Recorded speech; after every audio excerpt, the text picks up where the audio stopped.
Pelo sinal da Santa Cruz, livrai-nos Deus, nosso Senhor, dos nossos inimigos. Em nome do Pai, do Filho e do Espírito Santo. Amém. Mateus capítulo 11, versículos do 28 ao 30. É um convite de Jesus para você. E o Senhor te diz assim: vinde a mim, todos vós que estáis cansados e carregados de fardos, e eu vos darei descanso. Tomai sobre vós o meu jugo e sede discípulos meus, porque sou manso e humilde de coração, e encontrareis descanso para vós. Pois o meu jugo é suave e o meu fardo é leve. Palavra da salvação. Glória a vós, Senhor. É Jesus quem diz a cada um de nós nesta manhã: vinde a mim. É Jesus que está dizendo a você que está cansado, cansada. Estranho, né? Logo pelo início da manhã, a gente falar de cansaço. Muitos acabaram de acordar e está se falando em cansaço, porque nem sempre o descanso vem com o sono. Tem muita gente que dorme e acorda como se não tivesse dormido, porque o corpo não descansa quando a alma está perturbada. Você pode ver que às vezes a gente acorda moído de cansado, porque o coração está perturbado. Está perturbado pela preocupação, está perturbado pela tristeza, está preocupado com o futuro. Quantos de nós vamos nos deitar e ficamos remoendo situações e situações e situações, como se repassar aquilo infinitamente fosse resolver o problema? Olha, se à custa de preocupação os problemas se resolvessem, você já estava livre, não é verdade? E o que a gente consegue com essas preocupações exageradas? Sobrecarregarmos-nos com fardos pesados, um cansaço extremo. E olha, muitas vezes o mal, o maligno usa disso para nos adoecer. Porque quando uma pessoa não dorme, o que acontece com o dia dela? O que acontece com a vida dela? Eu tive uma surpresa muito grande quando, escrevendo aquele livro Passos para a Cura e Libertação Completa, eu tratei de um assunto ali na página 30 e trouxe uma oração para as pessoas que tinham perturbações no seu sono, pessoas que não conseguiam dormir porque tinham pesadelos, ou passavam a noite como que lutando, ou iam se deitar e tinham a impressão de uma presença ali no quarto, no escuro. Outras pessoas simplesmente não dormiam, sono picado, quebrado, não é? E a minha surpresa foi quando os testemunhos começaram a chegar em massa. Muitos testemunhos foram lidos aqui de pessoas que só conseguiram começar a dormir após aquela oração, após descobrir o que estava ali naquelas páginas e entregar a Deus o seu descanso. E como naquele livrinho nós tratamos muitos testemunhos e situações também que envolviam aquele sacramental, a medalha das duas cruzes, quantos testemunhos de pessoas que passaram a ter alívio, porque colocavam ali na cabeceira da cama aquele sacramental, a medalha abençoada. O que eu aprendi? O que eu entendi? Seguindo a inspiração que Deus deu, porque aquele capítulo no livro, aquela oração, foi uma inspiração de Deus.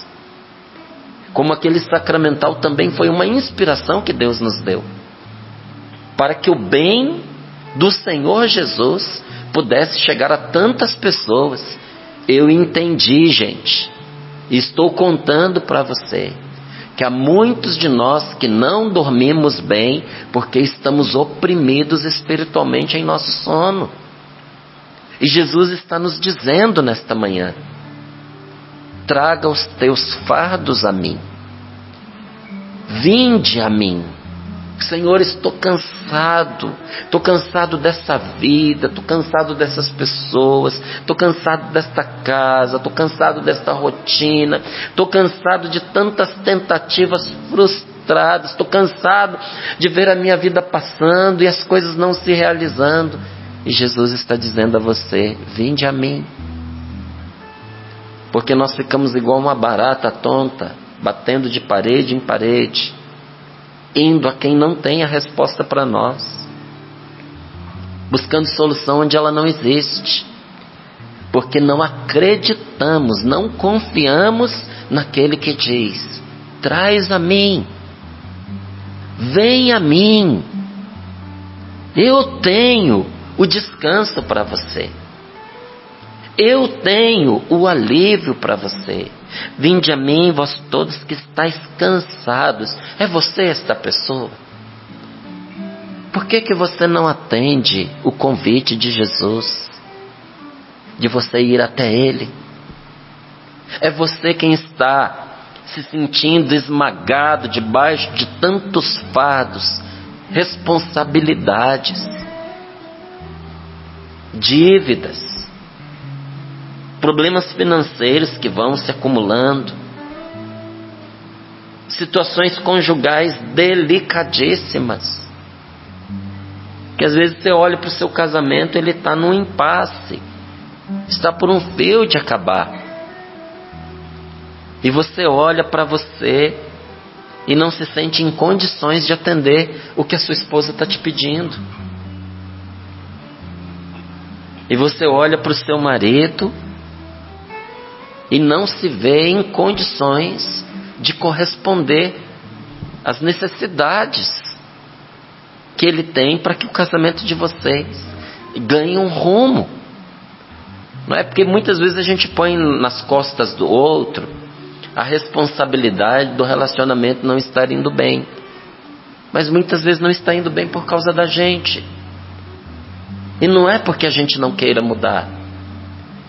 A gente não consegue às vezes, sozinho não consegue. Imagine você a situação de uma pessoa que tenha vivido um trauma na infância. Vou dar aqui 2 exemplos para abarcar as 2 realidades. Uma moça, uma menina, hoje uma mulher, mas quando menina, que viveu abusos dentro de casa. E aqui eu estou falando de assédio, de abuso sexual. Você consegue imaginar as marcas que a pessoa carrega? Tem mulher que simplesmente tomou pavor de homem. Não é nem que ela tenha uma orientação sexual diferente, não. Fugiu para essa orientação porque não tem medo de homem. Porque no seu passado, um homem desequilibrado, cheio de malícia, tomou liberdades, cometeu um abuso, feriu, machucou. E não só isso trouxe uma marca em relação a homens, mas um estigma na sexualidade. Algumas se tornaram frígidas, alheias à vida íntima, não querem saber de relacionamentos que envolvam atividade sexual, mas outras desenvolveram uma compulsão pelo sexo. E você dizer que isso não tem impacto no matrimônio? É claro que tem. Vamos pegar uma situação semelhante, porque muitas vezes a gente fala do abuso contra as mulheres. Mas quantas crianças do sexo masculino são abusadas, gente? Olha, você que tem filho, que tem filha, entenda que Deus confiou a você um tesouro. É de uma delicadeza e de uma importância e de um cuidado extremo. Quem tem filho não pode descuidar. Sabe, tem gente que diz que ter filho dá muito trabalho. Não, não dá muito trabalho. Mas é preciso que a gente faça o trabalho certo no que diz respeito aos nossos filhos. E uma das coisas que nós precisamos ter em relação a eles é o cuidado, é o zelo. Quem é da minha idade, para mais um pouquinho, lembra da chatice dos nossos pais, que não deixava a gente dormir em casa dos outros, que queria saber onde é que a gente estava. Estavam cuidando de nós e nós só achávamos que estavam sendo chatos, né? Era criança, não entendia. Mas louvado seja Deus, bendito seja Deus por você que teve um pai chato, uma mãe chata, que preservou você de feridas terríveis. E aí o rapazinho, menino, 9, 8, 7, 12 anos, sofre um abuso e se torna confuso do ponto de vista da sua identidade sexual. E depois vem a entrar no matrimônio. Você acha que isso não tem impacto sobre a vida daquele casal? Aí ela olha para o marido, o ama, mas o casamento não está pegando, porque tem uma ferida aberta ali. Ele quer mudar, mas não consegue. Aí olha para ela, tem outras dificuldades que também não foram superadas, deseja corresponder, mas não dá conta. O que nós fazemos quando nós estamos imersos em realidades que nos envolvem, que dependem de nós, mas que nós não damos conta delas? O que nós fazemos? Só tem uma saída. Diz Jesus a você: vinde a mim, vem a mim com teus fardos, vem a mim com teus cansaços. Eu vou te dar alívio. Eu vou te oferecer o meu jugo para eu ajudar você a carregar isso. Quando Jesus oferece o jugo, tem gente que pensa assim, como se já não fosse fácil, né? A vida da gente carregando os pesos que a gente carrega, ainda tem que pegar o jugo de Jesus, que é leve, mas é mais um, não é? Tem um ditado que diz que a sardinha faz tombar o burro, né? Mas não é a sardinha. Aí você vai ver, o burro já está carregado com milhares de sardinhas. Aí põe mais uma e ele tomba. Não foi aquela uma, né? Mas aquela uma somada a tantas outras. Leva diante de Jesus aquilo que está oprimindo você e que não está permitindo você prosseguir com a sua vida. E aí a gente pensa, essa sardinha a mais, esse jugo leve que Jesus está oferecendo, mas é um peso a mais a quem está sobrecarregado. Não é isso. É que esse jugo é aquele pau que ajuda a dividir a carga. Você já viu, para você entender o que é o jugo em um ser humano, você já deve ter visto aquelas imagens do sertão, que se tem que buscar a água longe de casa.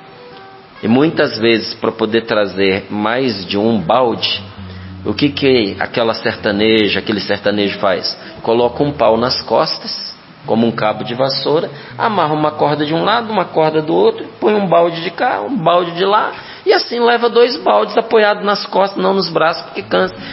Tem gente que caminha muitos quilômetros para poder buscar baldes d'água, sabia? O jugo de Jesus é justamente aquele pau que vai ali nas costas. Ele diz: põe aqui, se ponha debaixo do meu jugo, que eu vou ajudar você a carregar o seu fardo. Não somos nós que vamos carregar o fardo de Jesus, gente. Jesus vai nos ajudar a carregar os nossos fardos. Ah, mas tem o fardo dele. Só que o dele é leve, o dele alivia. Imagine você que tem uma pessoa carregando um saco ali pequeno, cheio de penas, de plumas, e vem você carregando uma sacola gigantesca com chumbo. E essa pessoa vira para você e diz assim: me ajuda a levar meu saco de penas, que eu vou te ajudar a levar seu saco de chumbo. A gente junta as duas coisas e divide o peso. Quem que sai ganhando? Jesus está dizendo para você: vem comigo, que eu te ajudo a carregar os teus pesos. Será que esta manhã não é a manhã de você trazer aquilo que está dentro de você te sufocando, esse nó na garganta, esse peso na vida, e depositar aos pés de Jesus? Eu acredito que seja, porque o Senhor está chamando você. E aí ele continua dizendo: tomai sobre vós o meu jugo e sede meus discípulos, porque eu sou manso e humilde de coração. É na humildade e na mansidão do coração de Jesus que a gente encontra descanso para nós. Quando diz que Jesus é manso e humilde, significa que ele desce à nossa realidade, se põe da nossa altura, se abaixa para poder nos levantar.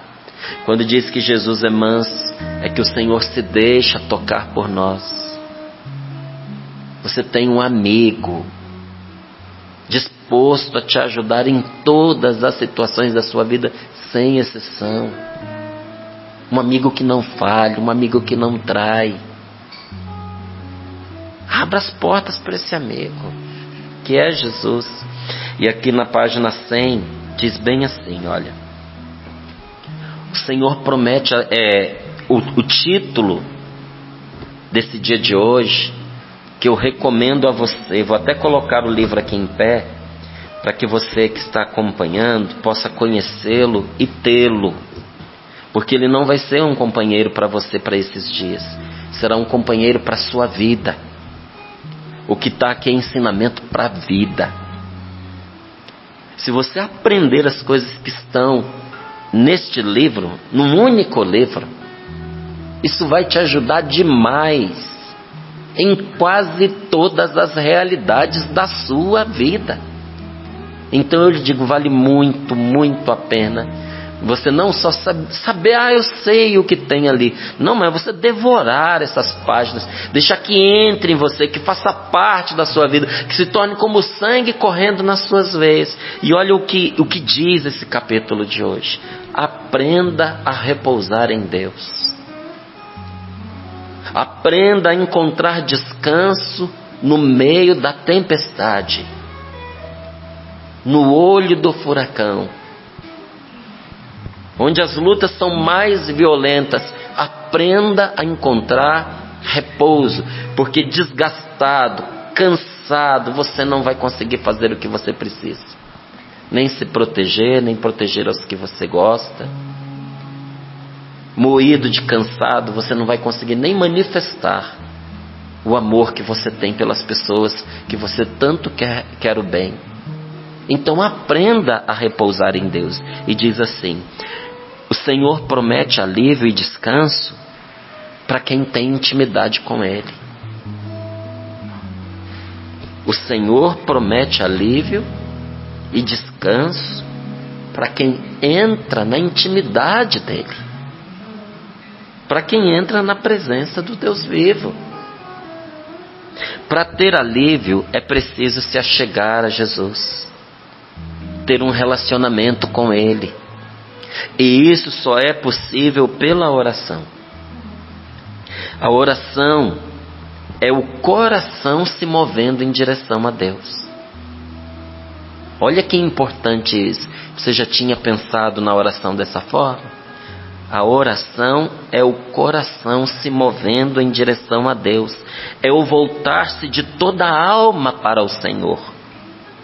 É o pedido de socorro no meio da provação. É a declaração de amor no meio da alegria. É o derramar-se por inteiro aos pés do Senhor.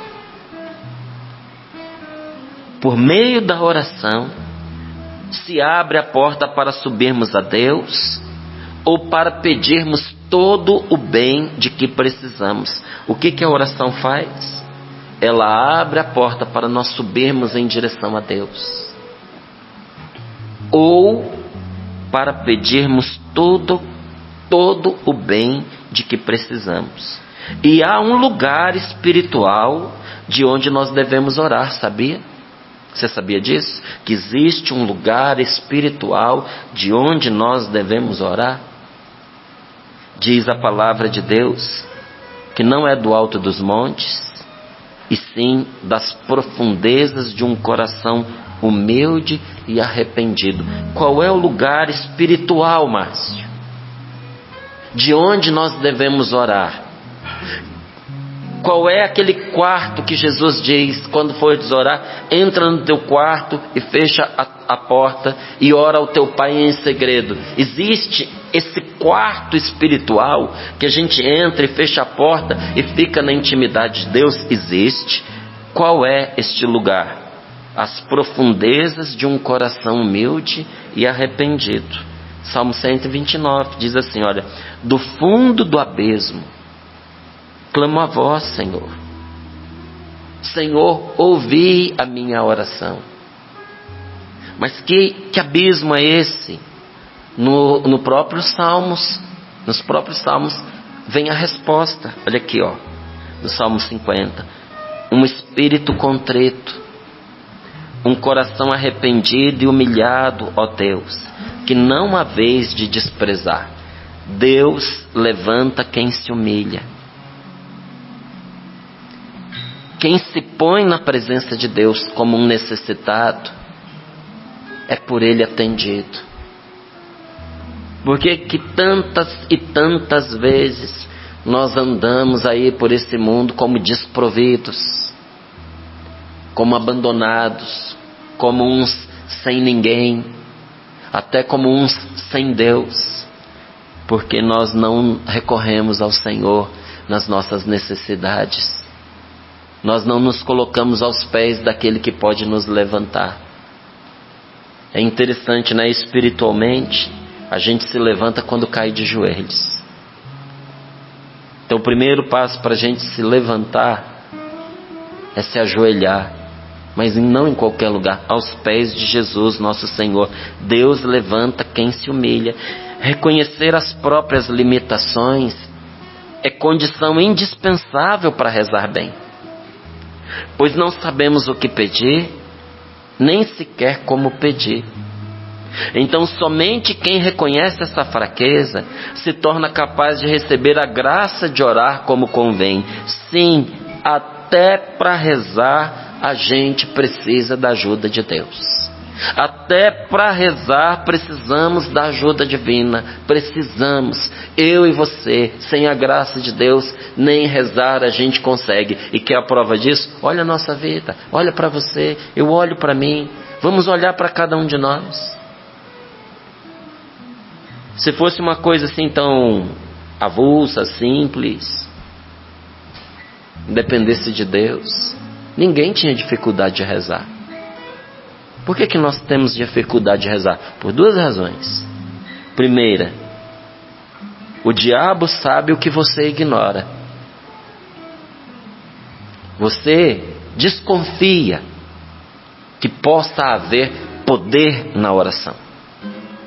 Você ouviu falar, você já sentiu alguma melhora em momentos que você rezou, você já foi atendido em alguns momentos, então você acredita que a oração tem força, a oração tem poder. O diabo tem certeza.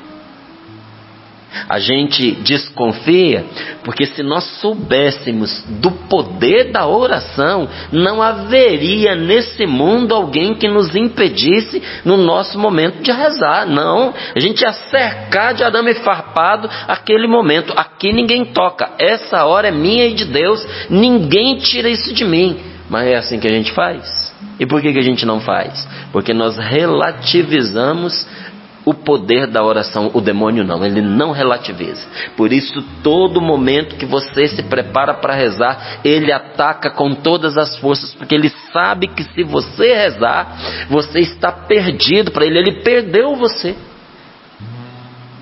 Ele não tem poder sobre uma pessoa que ora.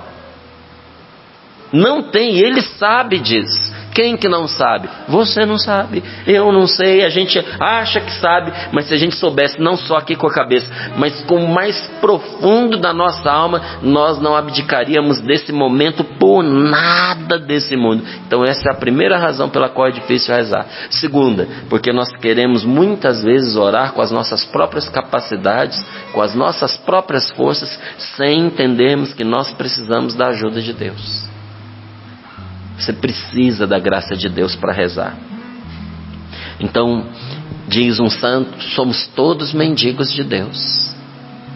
E eu repito isso aqui no livro para você. Somos todos mendigos de Deus. Mais uma vez, que esses mendigos estejam arrependidos de seus erros. Não há um só entre esses mendigos que peça ao Senhor qualquer auxílio sem receber aquilo que deseja. E Ele atende a todos. Deus atende a todos, mas principalmente aos que estão piores, aos que estão sofrendo, esmagados pelo peso de uma vida ruim. Bastam que recorram à bondade de Deus, para que o Senhor intervenha prontamente com o poder do seu Espírito e os ponha a salvo. Ninguém neste mundo quer tanto se ver livre quanto Deus o quer libertar. Você quer muito, muito mesmo se ver livre? A sua vontade de se ver livre não chega aos pés da vontade que Deus tem de libertar você. Ninguém nesse mundo quer tanto se ver livre quanto Deus o quer libertar.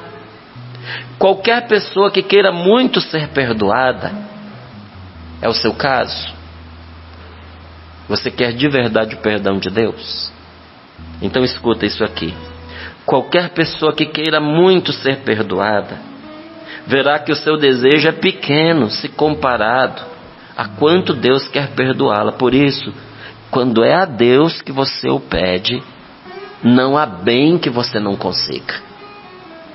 Quando você pede a Deus, quando você pede ao teu colega, quando você pede ao seu amigo, quando você pede ao seu pai, à sua mãe, pode ser que eles deem, pode ser que não. Pode ser que aquele dia a pessoa, num surto de generosidade, conceda a você aquilo que você está pedindo, se estiver ao alcance dela. Às vezes ela vai querer muito te ajudar, mas não está nas mãos dela poder fazer o que você solicitou.